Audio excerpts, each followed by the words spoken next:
Assalamualaikum warahmatullahi wabarakatuh. Kami dari kelompok 2 akan mempresentasikan mengenai materi yaitu karakteristik material baja pada mata kuliah perancangan struktur baja. Yang terhormat kepada dosen pengampu dan pengajar mata kuliah perancangan struktur baja yaitu Profesor Herman Pratikno, ST, MT, PhD. Yang pertama, pengertian. Baja adalah logam campuran yang terdiri dari besi dan karbon, dengan kandungan karbon berkisar antara 0,2% sampai 2,1% dari berat baja. Karbon meningkatkan kekuatan tarik atau tensile strength dengan kekuatan dan kekerasan baja. Elemen lain seperti kromium, nikel, vanadium, dan molybdenum juga dapat ditambahkan untuk meningkatkan ketahanan terhadap korosi, panas, dan suhu tinggi. Selanjutnya ada sejarah penemuan besi, di mana besi telah digunakan sejak sekitar 1500 sebelum Masehi, di mana bangsa Hititti pertama kali menggunakan teknik peleburan besi sekitar 1100 sebelum Masehi. Nah, pada 1000 sebelum Masehi ini, berbagai peradaban seperti Yunani, Mesir, dan Romawi mulai menggunakan besi dalam kehidupan sehari-hari. Baja sendiri ditemukan di India pada 250 sebelum Masehi, dan pada 1000 Masehi ditemukannya baja Damaskus yang terkenal akan kekuatannya. Selanjutnya ada klasifikasi baja, yang dimana baja diklasifikasikan berdasarkan kandungan karbon dan unsur paduannya. Yang pertama ada baja karbon, yaitu bisa disebut carbon steel. Carbon steel sendiri diklasifikasikan berdasarkan kandungan karbonnya, yang dimana baja karbon rendah bersifat ulet, lalu baja karbon menengah seimbang antara kekuatan dan keuletannya, sedangkan baja karbon tinggi lebih keras dan tahan aus, cocok untuk perkakas, pemotong, dan juga pegas. Yang kedua ada baja paduan atau alloy steel, yang dimana mengandung unsur seperti mangan, nikel, dan molybdenum untuk meningkatkan kekuatan, ketahanan korosi, dan juga ketahanan suhu tinggi, serta cocok juga untuk aplikasi di teknik berat. Yang ketiga ada baja paduan khusus atau special alloy steel, yang dimana mengandung logam seperti nikel, kromium, mangan, molybdenum, tungsten, dan juga vanadium, yang dimana penambahan elemen ini meningkatkan kekerasan, kekuatan, dan keuletan baja dibandingkan baja karbon lainnya. Yang terakhir ada high speed steel atau HSS atau self hardening steel. Nah, HSS sendiri memiliki kandungan karbon yaitu 0,70% sampai 1,50%. Dan biasanya digunakan untuk alat potong seperti bor, reamer, countersink, dan pisau bubut. Nah, dinamakan HSS atau high speed steel dikarenakan mampu beroperasi 2 kali lebih cepat dibanding baja biasa. Berikutnya adalah proses pembuatan baja. Besi kasar dari dapur tinggi diproses lebih lanjut menjadi baja melalui beberapa metode. Yang pertama, dapur baja oksigen atau proses Bessemer, yaitu oksigen berkecepatan tinggi menghilangkan karbon dan kotoran, menghasilkan baja cair siap diproses.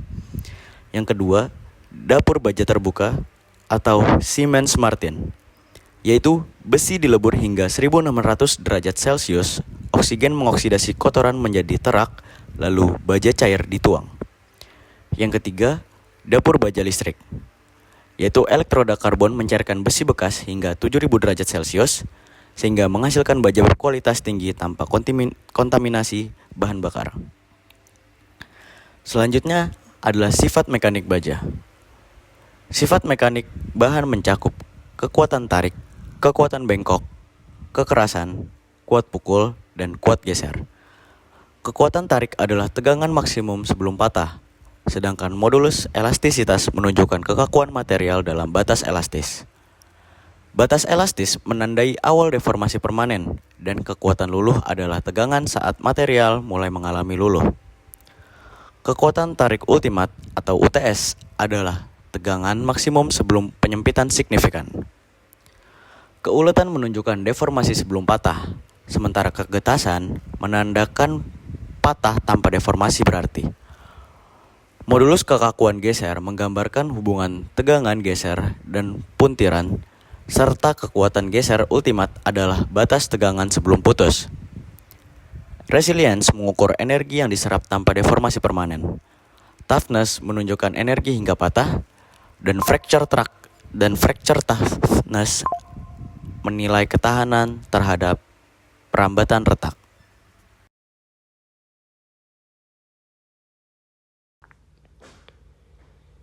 Selanjutnya ada sifat fisik baja. Yang pertama ada berat jenis, daya hantar, dan struktur mikro.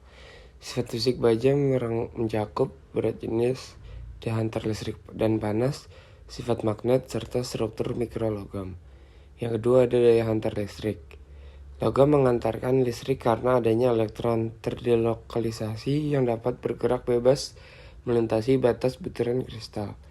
Bahkan dalam keadaan cair, logam tetap mampu menghantarkan listrik hingga mendidih. 3. Daya hantar panas. Logam merupakan konduktor panas yang baik. Energi panas ditransfer melalui pergerakan elektron yang semakin cepat akibat penambahan energi kinetik. Memungkinkan panas menyebar secara efisien dalam struktur logam. Lalu ada diagram fase baja. Diagram fase FeF3C menunjukkan hubungan antara temperatur dan kandungan karbon dalam baja selama pemanasan dan pendinginan lambat. Ferrit memiliki struktur BCC dengan kelarutan karbon maksimal 0,025% pada 723 derajat Celcius. Austenite berstruktur FCC dengan kelarutan karbon hingga 2,11% pada 1148 derajat Celcius. Cementite adalah senyawa FeC dengan struktur ortorombik. Ladipurit terbentuk pada 1130 derajat Celcius dengan 4,3% karbon. Perlite adalah campuran eutoid, ferrit, cementite pada 723 derajat Celcius dengan 0,8% karbon. Spheroidite terbentuk saat perlite atau bainite dipanaskan hingga 700 derajat Celcius dalam waktu yang lama.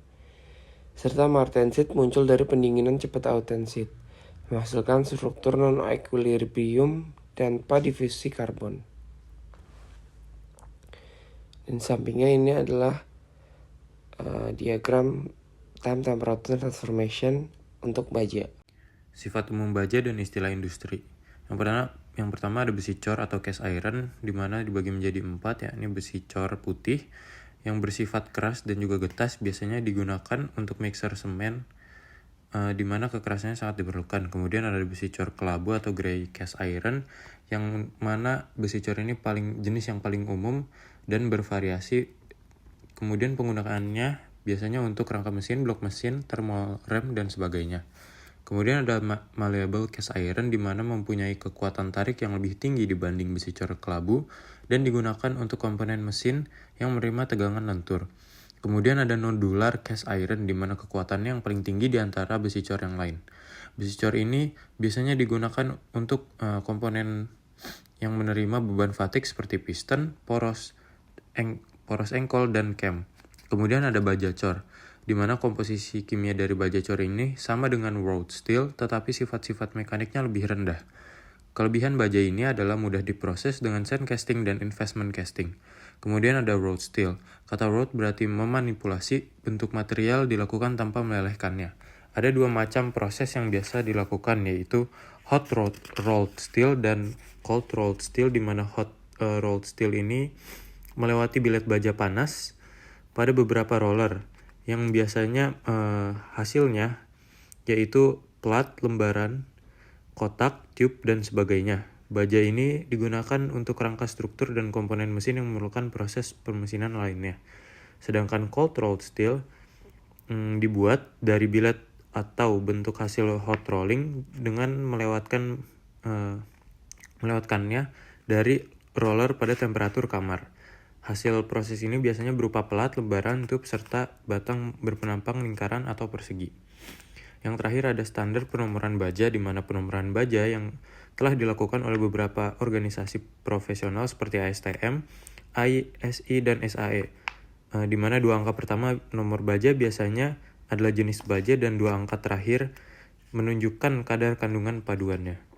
Mungkin sekian dari kelompok kami. Apabila ada kesalahan kami mohon maaf. Wassalamualaikum warahmatullahi wabarakatuh.